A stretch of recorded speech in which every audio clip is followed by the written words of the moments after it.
أعوذ بالله من الشيطان الرجيم. بسم الله الرحمن الرحيم. الرحمن علم القرآن خلق الإنسان علمه البيان. الشمس والقمر بحسبان والنجم والشجر يسجدان والسماء رفعها ووضع الميزان ألا تطغوا في الميزان وأقيموا الوزن بالقسط ولا تخسروا الميزان. والأرض وضعها للأنام فيها فاكهة والنخل ذات الأكمام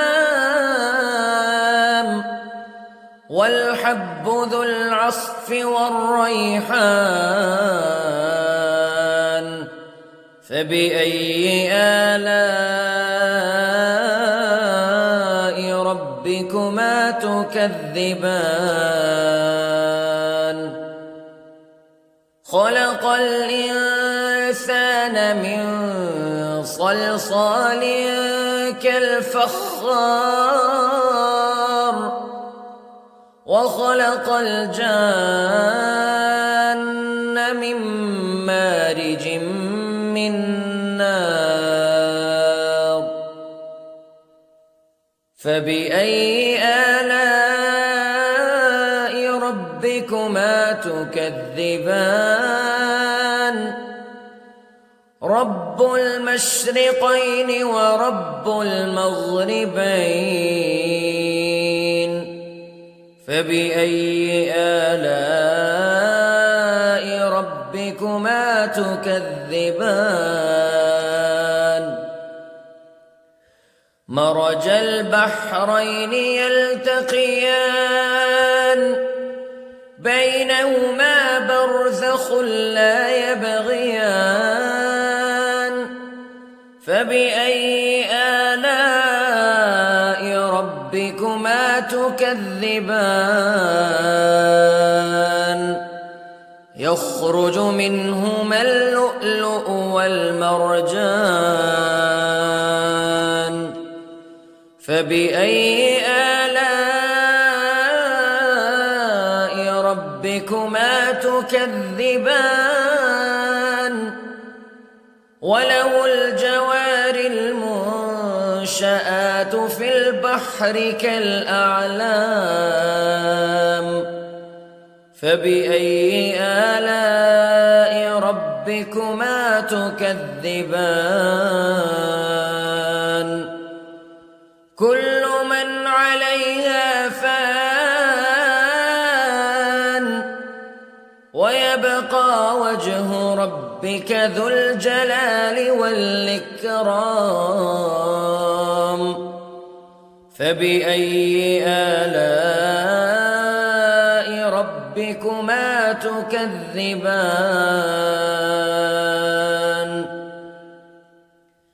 يسأله من في السماوات والأرض كل يوم هو في شأن فبأي آلاء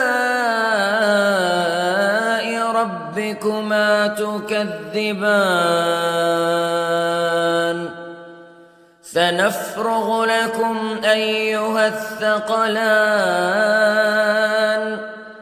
فبأي آلاء ربكما تكذبان.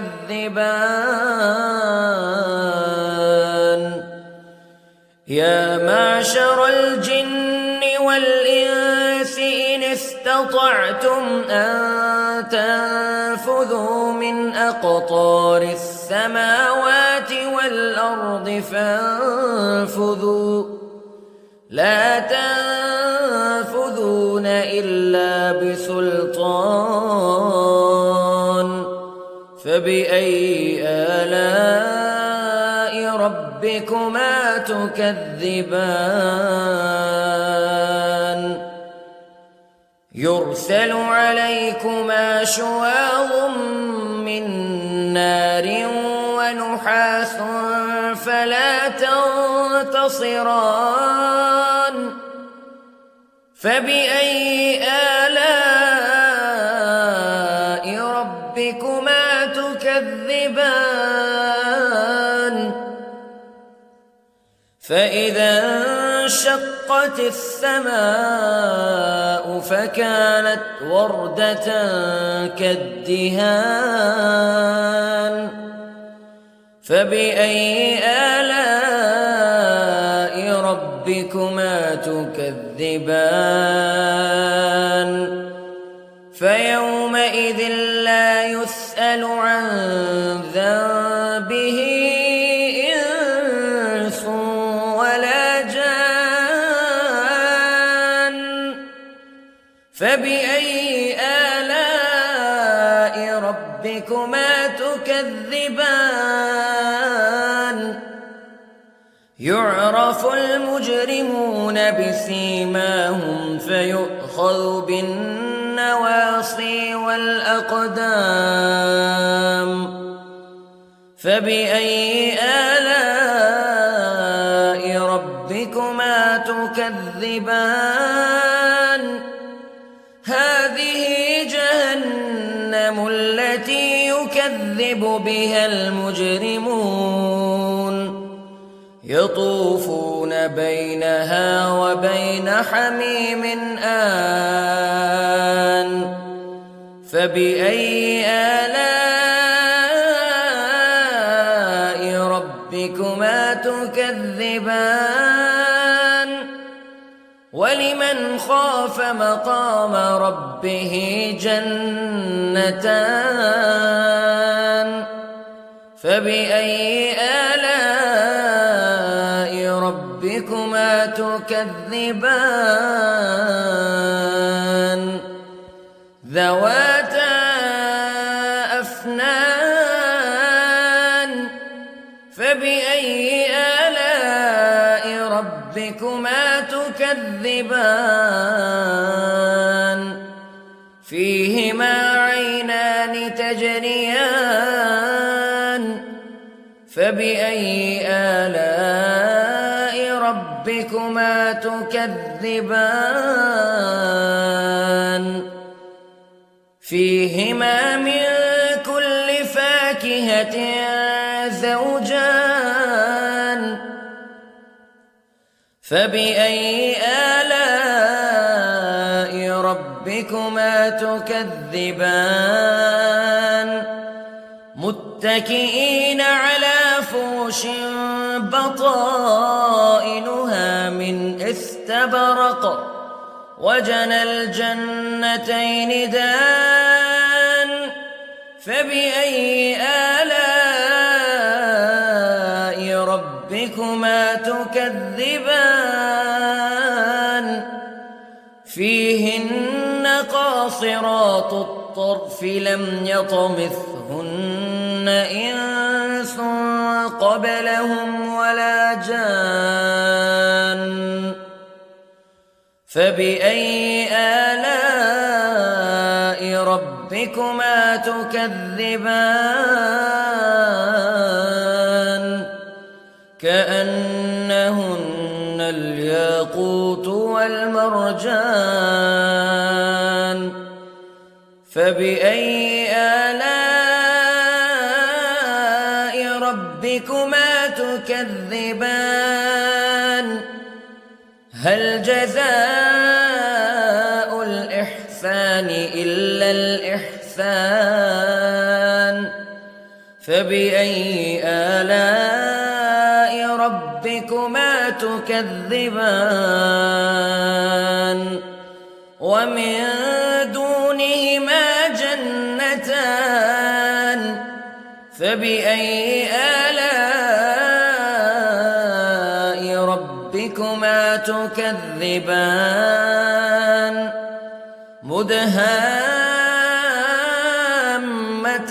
مدهامتان فبأي آلاء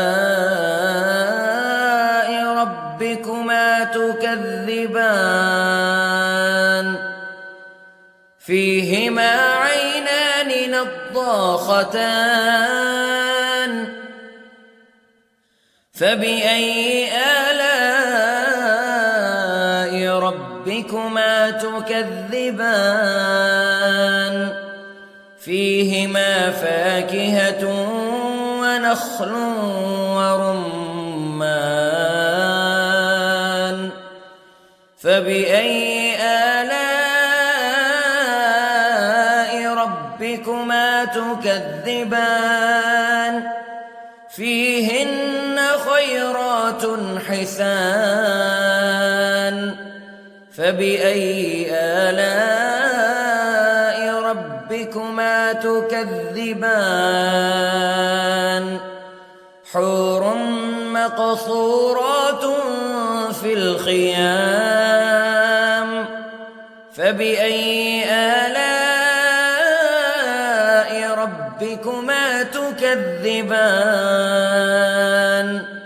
لم يطمثهن إنس قبلهم ولا جان فبأي آلاء ربكما تكذبان متكئين على رفرف خضر وعبقري حسان فبأي آلاء ربكما تكذبان تبارك اسم ربك ذي الجلال والإكرام